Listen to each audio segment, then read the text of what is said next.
Ang Keyhole ay isang nakakakilabot na kwento. Tungkol sa isang lalaki na nagstay sa isang kakaibang hotel. At nakaranas ng isang kakaibang bagay.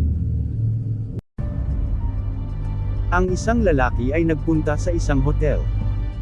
At lumapit sa front desk para mag-check-in. Binigyan siya ng babae sa desk ng kanyang susi. At sinabihan siya na sa daan papunta sa kanyang kwarto. May isang pintuan na walang numero na nakakandado. At bawal pumasok ang sinuman doon. Lalong-lalo na, walang dapat tumingin sa loob ng kwarto, sa ilalim ng anumang kalagayan. Kaya sinunod niya ang mga tagubilin ng babae sa front desk. At diretso siya sa kanyang kwarto, at natulog.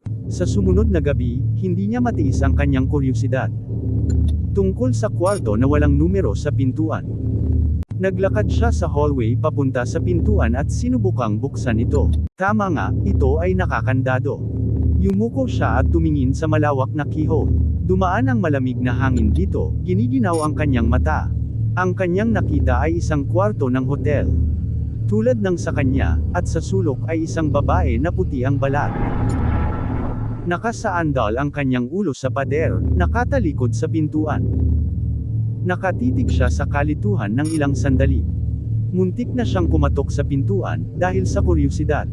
Ngunit nagpasya siyang hindi na lang. Dahan-dahan siyang umalis sa pintuan at naglakad pabalik sa kanyang kwarto. Kinabukasan, bumalik siya sa pintuan at tumingin sa keyhole. Sa pagkakataong ito, ang kanyang nakita ay pula.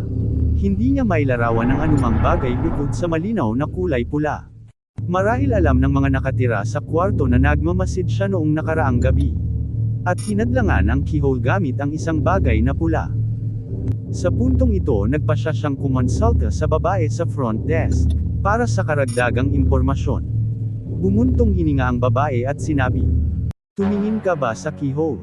Sinabi ng lalaki sa kanya na nagawa niya ito at sinabi niya, "Well, maaari ko na rin sabihin sa iyo ang kwento." Matagal na panahon na ang nakalipas. Pinatay ng isang lalaki ang kanyang asawa sa kwartong iyon, at minumulto ito ng kanyang espiritu. Ngunit hindi ordinaryo ang mga taong ito. Puti sila sa lahat ng dako. Maliban sa kanilang mga mata, na pula.